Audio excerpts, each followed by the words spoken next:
Yeah. Hello, and this is the video for Lex 2051.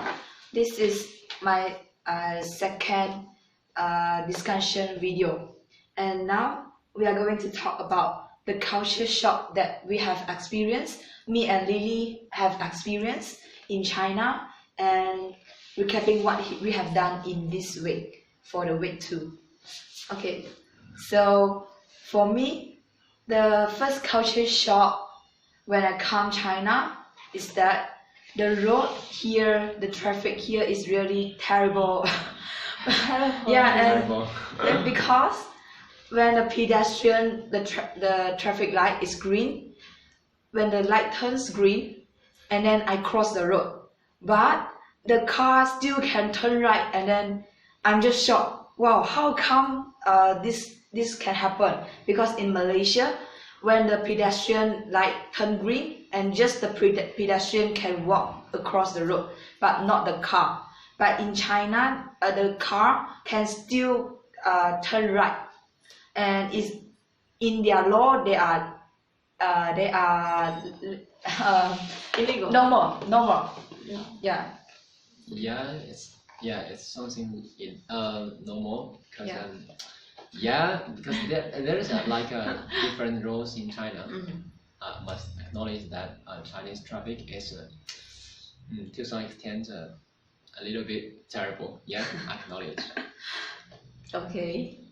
For me, I think a culture shock when after 2 weeks stay in China, when I go anywhere in China, the 90% people, 90% Chinese, they don't speak English. So I feel really hard to communicate with them.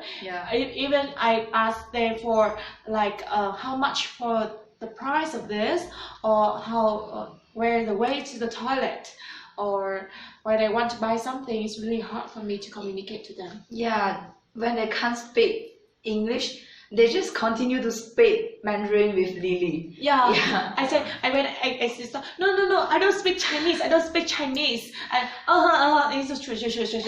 It's keep me talking. I don't know. Because in Xi'an, I think not many foreigners. So and then most of them are local people. They can't speak English well. And most of them also can't understand English. Yeah, true. Yes, because they are many old people or what. If you want to ask something in China, in English, I mean, if you ask some people, you need to turn to the students, in the university. Maybe most of them, they can speak English, but not that fluently.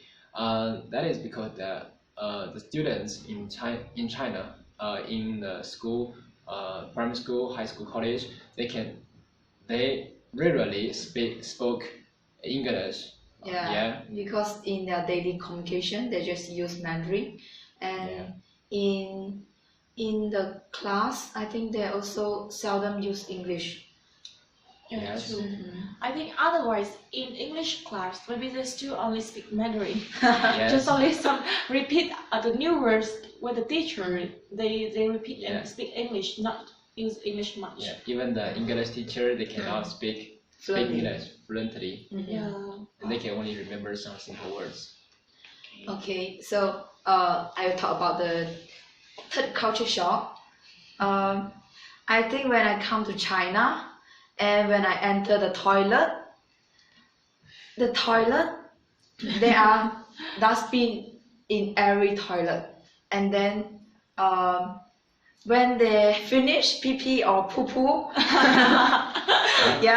and then they will throw the tissue paper inside the dustbin, but not inside the toilet. Because in Malaysia, we just use the toilet paper and then just throw it inside the toilet, but not the dustbin. In the dustbin, in Malaysia, we can just found the sanitary pad, but not the tissue paper. Oh, really? Yeah. In my country, we still put the paper into the dustbin. Tissue paper. Yeah, because like we encourage that put everything inside the dustbin because it is when it affected the system, the water system. Yeah. Yeah. Because I found that the toilet paper in China is quite thick and is not easy to dissolve. In Malaysia, the tissue paper is really easy to dissolve, and Yeah. that's why. So for me, another shock is that when I'm using money here, the using money here is so different than the other place in the world. When I traveled before, the people, how to say, 99% they use through the mobile phone. Yeah, it's they use the app called WeChat Pay or Alipay. So when I come here, I just bring a little bit cash and all my money put in the credit card and debit card. And I realized that the credit card and debit card here very useless. They can't do anything. So I had to withdraw all my money from the card, and then I had to ask Huang to help me to put money inside the Alipay. And luckily, because I have a Taobao account, so it can link to the Alipay easier than the other friends. So yeah, and after that I can use through Alipay. But it's really like uncomfortable for me when I had to withdraw money many times. I asked friend, each of them to put in Alipay for me. It's okay. Yeah, and then it's very easy to use Alipay or WeChat Pay in China. You can find it everywhere. Like in night market, you still can use it. Not just in the supermarket, the bigger shopping In center. the small like a small stores. store. Yeah. You still can use Restaurant. Yeah, even 1 yuan or 0.5 yuan, Yeah, they you still can use Alipay. Scan me. Everywhere. So Yeah, it's very convenient. if you don't have data here, you can't live. True. Yes. And otherwise you go subway or some kind like this too. Subway, you have to scan it to go through.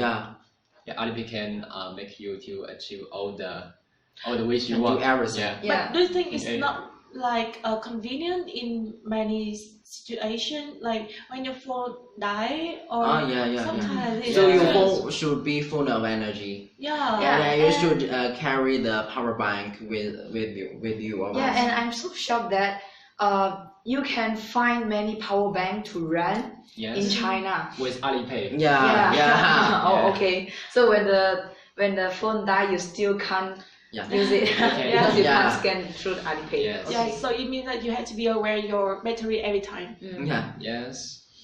Okay. Anyone shock of you? Do you think only dustbin on the paper or in the dustbin? Do you saw anything else? I'm too shocked. For me, I still shocked about squats. It's common in Malaysia. Yeah. In Vietnam, I thought it was. in Vietnam we don't use much squat toilet.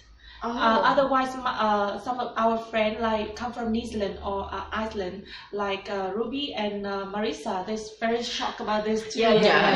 Because you know, in China we call this Asia squat. Asia. I saw like Asian people, they all use this kind of toilet. Yeah, I see. Actually, Vietnam used it before, but nowadays not used that much. And then one more thing when you talk about toilet, I just remember. There's a toilet, no water to flush, and there's just a place that you can pee. And then when the rain comes, it will flush the toilet. So there's no water to flush the toilet. This is quite a shock to me. Yeah. No, I This don't is want to not- imagine anymore this is because I saw that. This is from the very old times. It's like in the countryside or very remote areas in China. Yeah, we go to countryside. Yes. Yeah, we are in the countryside. Okay.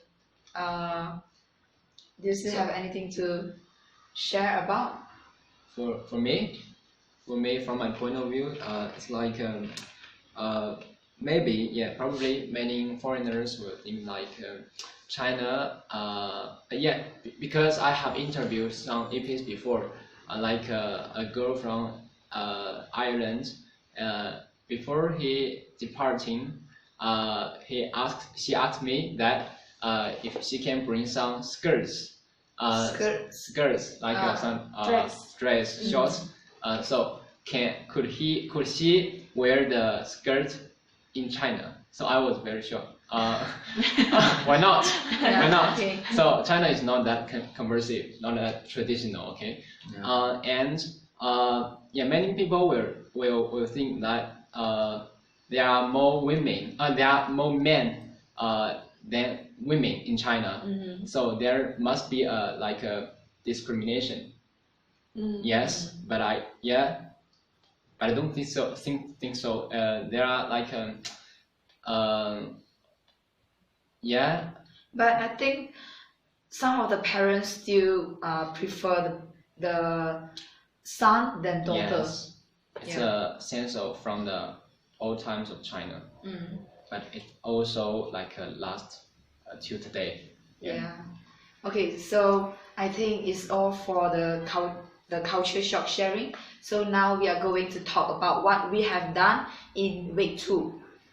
So in week 2, we are in Wushan Mountain, and this mountain is the weather is so cold. It's just around 10 degrees Celsius at And night. We are in summer. Yeah, but we are in summer, but the weather is still very cold. Yeah, at night Yeah. in the early morning, and some day in the afternoon very hot. Yeah. So you can very good contrast of the weather. Yes. And this is my first time to use the heater, Heater. Oh yeah. the heater for the bed. Yes. It's very common. It's a common tool in China. Yeah, because many people cannot afford the air conditioning, so they use the heater. Okay. And is this your first time to like live in the tent or?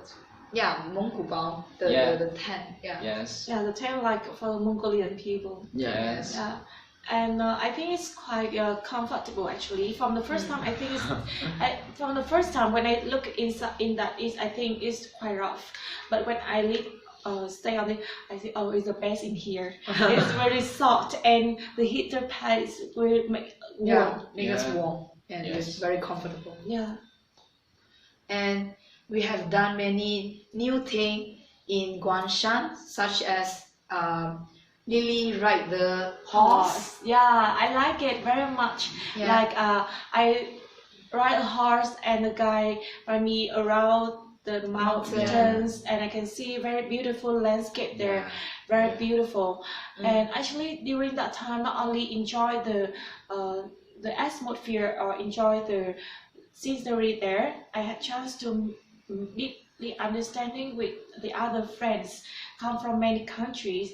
We had many activities to do with each other, like we found our eyes like people and go together, climb up to the mountain. I think it's very meaningful. And when you blind, you just can only hear the sound of the nature, and the support of the friend also. I think from very good experience for me.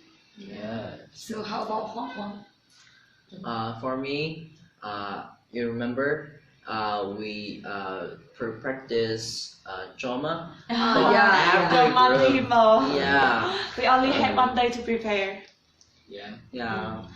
But I think we all did the best, and it's really interesting. Especially, I like Lily's performance. Oh, thank Yeah. you. I can show you the word. Yeah. Really, the drama you acted described an ancient country in China, right? No. Actually, I want to transfer the idea that nowadays the teen people is not really care about the life, the social people, and they focus on like some teenagers they prefer party, they prefer enjoy their own life more than caring about the other person. Yeah. So through that drama, I want to transfer the idea that you have to take caring about that and you have to respect the history. Yes. Okay, so I think that's all for this video discussion too. So see you. Okay, bye. Bye.